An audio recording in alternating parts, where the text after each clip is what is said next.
Welcome to NewMediaPhotographer.com. I'm Rosh Sillers, your host, and welcome to our second video. And this video, we're going to take a step back. The first video, we talked about the need to get involved in social media and start reworking our plan.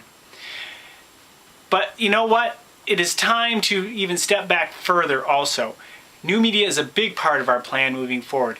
Bottom line, can't live without it. It's part of basically everyday marketing now. It's going to grow, continue to grow.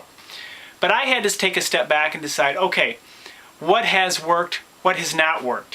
One thing I do know works for me as a photographer, and very possibly for you as a photographer, are things like this. Cards, simple cards that will get the name out easily, share the information.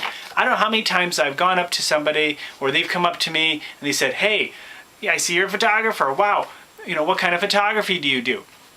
And honestly, usually when they come up to me, they're thinking weddings, some portraits. They're thinking their high school stuff. But when I pull out a card like this or like this, they say, oh, photography.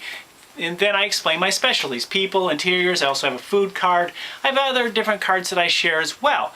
It's important. It's important to be able to have cards like this available to you. This is a simple photo card, but you can have them printed cheaply on the net very easily.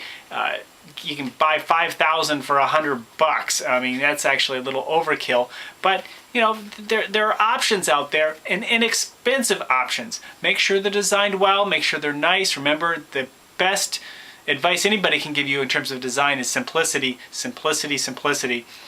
So these are very simple, but to get the point across, you have my website on there, you have a way to contact me. This is what it's all about. These are the basics. You want to drive people to your website, and you want people to remember you so they'll call or email you. So get back to the basics. Make sure you have visual cards. If you're a photographer and everything on your card is just writing and phone numbers and addresses, it's not doing you one bit of good, because when I hand them this, I'm going to take your job.